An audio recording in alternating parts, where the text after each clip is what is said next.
সুদীপার আসল পরিচয় নিয়েই হাসপাতালে হাজির হলো পিসি। হ্যাঁ বন্ধুরা, এমনটাই হতে চলেছে অনুরাগে ছোঁয়ার পরবর্তী পর্বে।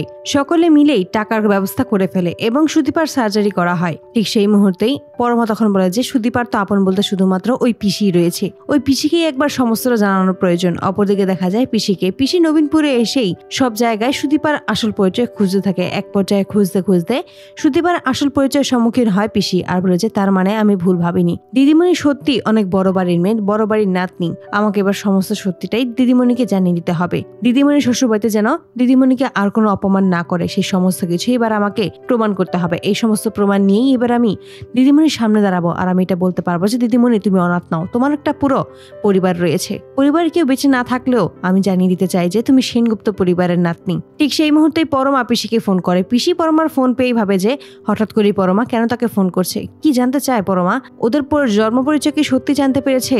এসব ভেবেই হঠাৎ করে ফোন রিসিভ করার পর পিসি আর তখনই পরমা জানায় যে সুদীপার অবস্থা খুবই খারাপ, সুদীপা এখন হসপিটালে ভর্তি আছে, ওর জন্য যেন প্রার্থনা করে। তখনই পিসি জানতে চায় কি হয়েছে, তখনই পরমা সমস্ত কিছুই খুলে বলে। এতে করেই পিসি তৎক্ষণাৎই নবীনপুর থেকেই ছুটে আসে হসপিটালে। সেখানে এসে সুদীপাকে দেখার জন্য ব্যাকুল হয়ে ওঠে। তারপরেই ডাক্তার সার্জারি শেষ করার পরে সবাইকে জানায় যে এখন আপনারা পেশেন্টকে দেখতে পারবেন। কেবিনে পেশেন্টকে শিফট করা হয়েছে। তারপরেই সকলে মিলেই সেখানে দেখা করতে যায়। তারপরেই পিসি সেখানে যায় আর বলছে দিদিমণি তুমি খুব তাড়াতাড়ি সুস্থ হয়ে ওঠো, তোমার যে জন্ম পরিচয় জানতেই হবে, তোমার আসল পরিচয়। এই কথা শুনে পরমা চমকে যায়। পরমা তখন ভাবে যে কোন পরিচয়ের কথা বলছে পিসি, তার মানে কি সত্যি আমি যেটা ভেবেছিলাম সেটাই সত্যি কি পিসি তার আসল সব পরিচয় জানতে পেরেছে। তারপরে সুদীপার জ্ঞান ফিরে আসে। সুদীপার জ্ঞান ফিরতেই পিসি তখন সুদীপার আসল পরিচয় সবাইকেই জানিয়ে দেয় এবং জানিয়ে দেয় যে তুমি হচ্ছে সেনগুপ্ত পরিবারের শেষ উত্তরাধিকারী।